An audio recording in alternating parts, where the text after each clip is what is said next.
Gold trusted gold buyers మీరు తాకట్టు పెట్టిన బంగారాన్ని విడిపించి ఈ రోజు ఉన్న మార్కెట్ ధరకు కొనబడును. ఇప్పుడు ఇతర మాధ్యమాలతో మీకు అనుబంధం ఎలా మొదలైంది అంటే రేడియోతో గానీ ఇప్పుడు ఈ నాటకాలు చేస్తున్నప్పుడు మా ఊరు డాక్టర్ గారు వచ్చారు, వేజేళ్ళ రత్నగిరిరావు గారు అని, మన పిహెచ్సి అంటాం కదా, పబ్లిక్ హెల్త్ సెంటర్, అందులోకి డాక్టర్ గారు వచ్చారు. ఆయన మంచి నటుడు, మంచి రేడియో ఆర్టిస్ట్, మంచి వాయిస్. ఆయన వచ్చి ఓ నాటకం వేద్దామని అని చెప్పి సలీమా నార్కలిని నేర్పారు. మళ్ళీ ఆయనే ఇంకో నాటకం వేద్దామని చెప్పి విశ్వనాథ్ విజయన్ నేర్పారు. అట్లా ఇప్పుడు మనం ఇక్కడ వేస్తుంటే, మొన్న రమణ నాటకం చూశాను, అల్లుళ్ళు వేస్తుంటే వాడైతే బాగుంటుంది ఈ వేషానికి అని చెప్పి తెనాలి వెళ్ళి వేయాల్సి వచ్చింది. మళ్ళీ తెనాలి జర్నీ జరిగింది. తెనాలి జర్నీ జరిగాక తెనాలిలో మొక్కపాటి కృష్ణమోహన్ గారు కానీ, నేతి పరమేశ్వర శర్మ గారు, మన బొల్లిముంతు కృష్ణ గారు, ఇట్లా పెద్ద పెద్ద వాళ్ళు ఉన్నారు. వాళ్ళందరి దగ్గర వర్క్ చేయాల్సి వచ్చింది. వాళ్ళందరి దగ్గర కూడా హిస్టారికలే ఎక్కువ వర్క్ చేశాను. ఓకే, హిస్టారికలే. ఊళ్ళో ఆడేవి మేము ఎక్కువ సోషల్ ఆడేవాళ్ళం, పల్లె పడుచని అట్లా ఆడేవాళ్ళం. ఈ జర్నీలో ఏం జరిగింది, ఇట్లా వెళ్తుంటే మన రైటర్స్ ఆర్చేటి శివనారాయణ గారు అని ఉండేవాడు, మంచి సాంఘిక నాటక రచయిత. 74లో ఆయన అన్నాడు, మన ఊళ్ళో నాటకాలు వేద్దాం, మీ ఊళ్ళో వేసే వేషాలు కదా, మా ఊళ్ళో మంచి వేషాలు వేద్దాం రా అని చెప్పి, నందివెలుగు పక్క ఊరే, అంటే మీకు చనిపోయాడు వినోద్ అని ఆర్టిస్ట్ తెలిసే ఉంటారు, వెళ్ళ వేషాలు వేసి, ఆయన మేమంతా ఒక టీం అనమాట. వినోద్, నేను, శివనారాయణ గారు, వాళ్ళ అన్నయ్యలు అందరం కలిసి నాటకం వేసేవాడు. అట్లా స్టార్ట్ అయింది అక్కడ. అట్లా 74 నుంచి 80 దాకా వేసాం. 80లో ఏమన్నారు, ఇంకా ఈ నాటకాలు అయిపోయిందా ఊళ్ళలో బజార్లు ఏమట, మీరు పరిషత్ పోటీలకు వెళ్దామన్నారు. వెళ్దామంటే నాకేం కొలతలు రిజిస్టర్లు ఉంటాయా, నేను కాదు ఇంకెవరన్నా పెట్టుకున్నాయా అని అంటుండేవాడిని. కాదు నువ్వు కావాల్సిందే, నువ్వు లేకుండా జరగదు అది అని చెప్పి నా నెత్తినే పెట్టి నాటకం నేర్పడం నేనే నేర్పాలి. అయితే ట్రావెలింగ్స్ అంతా వాళ్ళు చూసుకునేవాడు, ట్రావెలింగ్ ఏర్పాట్లన్నీ. నాటకం నేర్చుకొని పరిషత్తులకు వెళ్ళడం ప్రారంభించాం. ఆ పరిషత్తులకు వెళ్ళిన దగ్గర నుంచి ఆయనకి ఉత్తమ రచన, మాకేదో మరి ఉత్తమ నటుడని, అవును చాలా అవార్డులు వచ్చాయి మీకు, ఇట్లా ఉత్తమ హాస్యనటుడు అని వచ్చినాయి. వచ్చిన తర్వాత 94 దాకా అట్లా ఆడుతూనే ఉన్నాను. 94లో అంటే ఈ లోపు ఏమైంది, 84లో కరణికలు రామారావు గారు తీసేశారు. తీసేసినా కూడా మా వర్క్ మాకు ఉంటుంది, మా ప్రైవేట్ వర్క్ కదా ఇది. ఇది అమ్మకాలు, కొనుగోళ్ళు, రిజిస్ట్రేషన్స్ చేయటం, ఇదంతా మాది హెవీ వర్క్. ఊళ్ళో తీరుబడి ఉండేది కాదు. అప్పుడు కూడా ఎంటబడి రిహార్సల్ అని చెప్పి నాకెళ్ళి రిహార్సల్ చేసి ఇంటికి వచ్చి పడుకునేటప్పటికి 11 అయ్యేది నాకు నైట్. ఇప్పుడు 11 అంటే ఏమి లేదు, ఆ రోజుల్లో 11 అంటే చాలా లేట్. లాస్ట్ బస్ వెళ్ళిపోతుంది మాకు తెనాలి నుంచి, లాస్ట్ బస్ వెళ్ళిపోతుంది. 8:30-9కి పడుకోవడమే కదా అప్పుడు. 10కి లాస్ట్ బస్సు, అది అందుకోవాలి. అవును, లేకపోతే మళ్ళీ రాలేము, 6 కిలోమీటర్లు రావాలి. అందుకని అట్లా వస్తూనే చేసాము. చేస్తూ ఇక ఇట్లా 94లో ఏమైందంటే, ఆంధ్ర నాటక కళా పరిషత్ విజయవాడలో జరిగేటప్పుడు సుఖీభవ అనే నాటిక ఆడుతున్నాను. అందులో ఒక 65 ఏళ్ల వేషం నాకు చేస్తుంటే, అది మన ఒక ఆయన పెద్ద ఆయన చూశారు. ఎవరు చూస్తే, ఎవరంటే ఆయన మన Usha Kiran movies executive producer Atluru Ramarao. నాకు తెలియదు ఆయన కార్డు ఇస్తే నేను ఆశ్చర్యపోయా, పలకరించలేకపోయాను. నేను వాళ్ళ సంస్థ నుంచి తర్వాత ఉత్తరం రాశారు, మీరు ఆడిన నాటికలో ఫలానా పాత్రధారి ఫోటోలు పంపండి, తర్వాత రండి. ఆడిషన్కి పిలిచారు. ఆడిషన్కి ఎప్పుడు వచ్చాము మేము, ఫిబ్రవరి 95 ఫిబ్రవరిలో వచ్చాం, ఫిబ్రవరి 27th. మేము 25th వచ్చాం. వచ్చినప్పుడు సుబ్రాయ శర్మ గారిని నేను ఫాలో అవుతూ ఉండేవాడిని. ఆయన అప్పుడు ఒంటెత్తు పడి నాటకం ఆడేవారు. ఆయన ఎక్కడ ఆడినా నాటకం, అంటే విజయవాడ ఆడినా, గుంటూరు ఆడినా, దగ్గరలో ఎక్కడ ఆడుతున్నా వెళ్ళి చూసి పలకరించి గురుగారు అంటూ తిరిగేవాడిని. వచ్చి ఆయన ఒకటే నాకు బాగా తెలిసిన ఆయన ఫోన్ చేశాం, సార్ ఏం చేస్తున్నారని. నువ్వెందుకు వచ్చావు, ఎక్కడున్నావు ఏంటంటే, ఇట్లా హోటల్లో ఉన్నాం సార్. ఎందుకు వచ్చావు అన్నాడు. ఇట్లా ఈటీవీ వాళ్ళు పిలిస్తే వచ్చాం సార్ అన్నాడు. ఇవాళ ఖాళీయా అన్నారు. ఖాళీ సార్ అన్న. వేషం చేస్తావా అన్నాడు. చేస్తాను సార్ అన్న. మరి మేసం తీయాలరా అన్నాడు. తీస్తాను సార్ అన్న. అయితే సరూర్ నగర్ వచ్చేసి అన్నారు. సరూర్ నగర్ వెళ్ళాను. వెళ్తాను, ఆ రోజు ఆయన చేయాల్సిన వేషం అది హీరోగా. ఆ వేషాన్ని ఆయన చేయకుండా నా చేత చేయించారు. అది మరి ఈ లోపల అన్ని నేర్చేసుకున్నారా? నేర్చుకోవటం అంటే అంటే ఏ విధమైన ప్రిపరేషన్ ఏమీ అవసరం లేకపోయింది. అంటే మనం ఈలోపు నాటకాలు ఆడుతూనే ఉన్నాం, క్యారెక్టరైజేషన్స్ మీరు చెప్తూనే ఉన్నారు, మేము చేస్తూనే ఉన్నాం. తర్వాత రేడియోలో వాచకం చెప్తూనే ఉన్నారు, రేడియో నాటకాలు చేస్తూనే ఉన్నాం. కాబట్టి అలా వెళ్ళేదంతా వెళ్ళిపోతూనే ఉంది మనకి. అంటే మన దగ్గర ఇప్పుడు మీరు పిలిచి ఒకటి చెప్పారు అంటే మీరు చెప్పిన విధానం ఆయనకి చెప్పిన ఆ విధానం నా మైండ్లోనూ ఉండేది. అదే అలా చూసి నేర్చేసుకున్నారు కొంత. అలా నేర్చేసుకునే ఉన్నాను నేను చేసినప్పుడు కూడా, రేడియోలో నేను చేసినప్పుడు కూడా నేర్చేసుకునే ఉంటే అది ఫస్ట్ టైం అనమాట. ఆయన కెమెరా ముందు నాకు అవకాశం ఇచ్చి బామ్మగారి మరచెంబు అని మీకు దూరదర్శన్లో చాలాసార్లు వేశారు. అవునవును, ఇవిడ రత్నసాగర్ గారా? కాదు, రత్నగా మన ఈ నవీన్ లక్ష్మి గారు. నవీన్ లక్ష్మి గారు, రైట్. మస్తాన్ రావు గారి, బీర మస్తాన్ రావు గారి వైఫ్ ఆవిడ మనవడు నేను అనమాట. ఆ వేషం నా చేత చేయించారు, అది ఫస్ట్ టైం నాకు.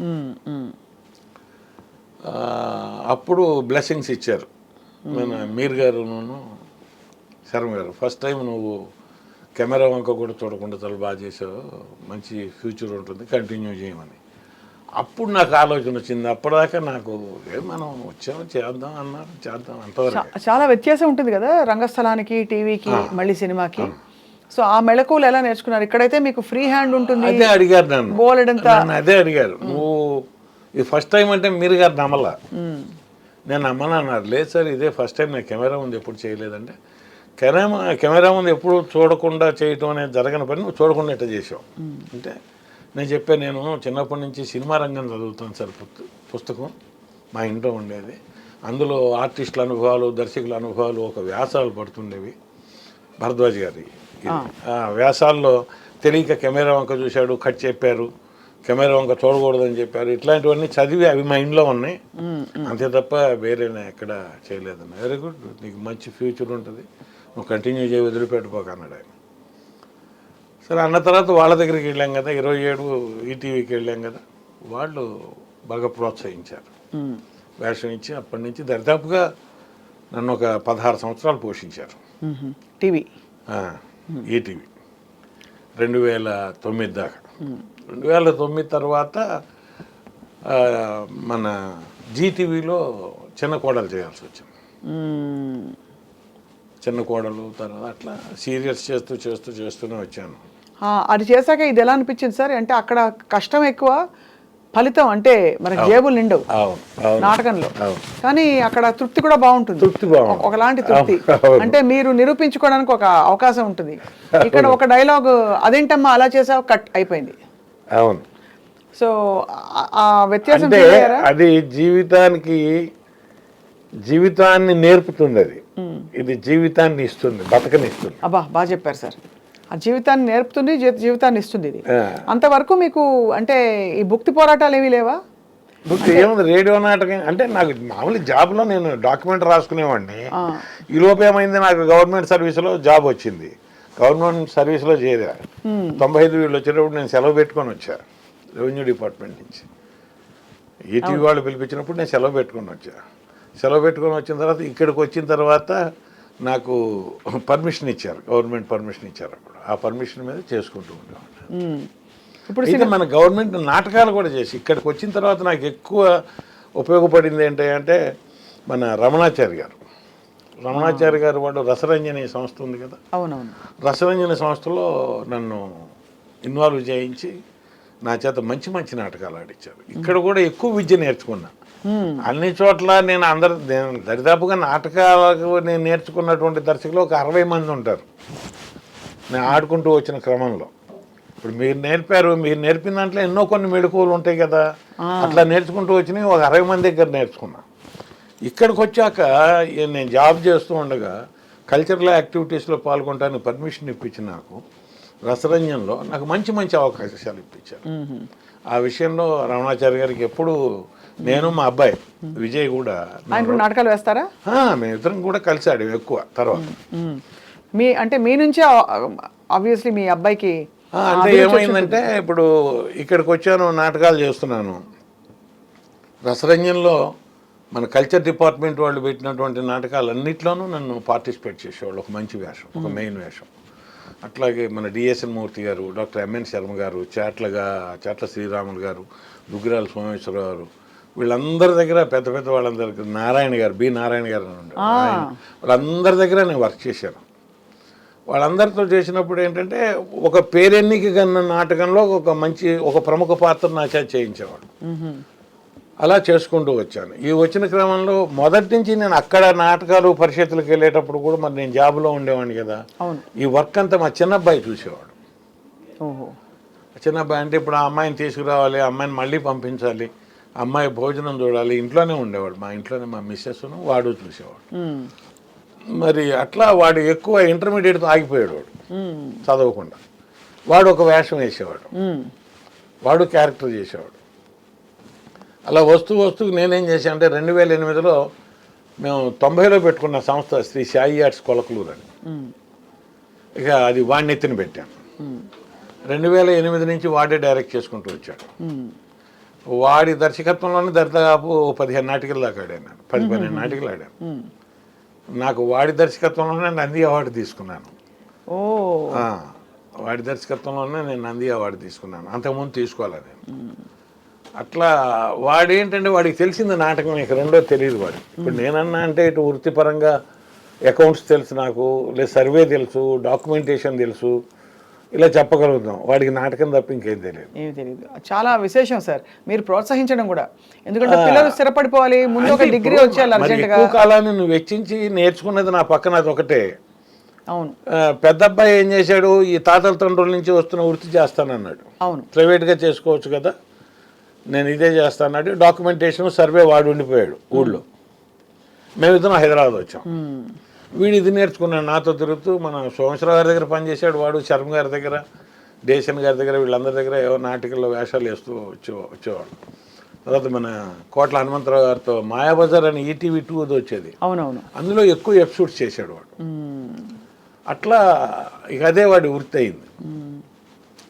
ఆ వచ్చే క్రమంలో వాడి నాటికలు ఎక్కువగా వర్క్ చేశాను నేను. వాడికి దరిదాపుగా 13 నందులు వచ్చినాయి అనుకుంటా. 13 ఉన్నాయి నందులు, నాకు ఒక్కటే ఉంది. తండ్రి అయితే మురిసిపోతుంటారు మీ అబ్బాయిని చూసి మీరు. మురిసిపోయేది ఏమన్నా, బ్రతుకు తెరువు ఉంటే చాలండి. ఎవరైనా అంటే నేను అదే ఇందాక నుంచి నేను ఏది తెలుసుకునే ప్రయత్నం చేస్తాను అంటే బ్రతుకు తెరువే అందరి మధ్యతరగతి కుటుంబాలు అంతే, దాని మీదే బతికాడు వాడు. వాస్తవంగా ఇప్పుడు ఒక నాటిక తీసేవాడు, 70 ప్రదర్శనలు ఆడేవాళ్ళం ఇద్దరం కలిసి. ప్రదర్శనకి 1000-1500, 2000, 1000-1500, 2000 మిగిలేవి. అదే వాడి సంసారం. నన్ను ఎప్పుడు వాడు పాపం డబ్బులు అడగలేదు. దాంతోనే వాడేమన్నా అంటే ఇక్కడ ఉంటే నాకు ఖర్చు ఎక్కువ పెరుగుతుందని చెప్పి ఊళ్ళోనే సెటిల్ అయ్యాం అందరం.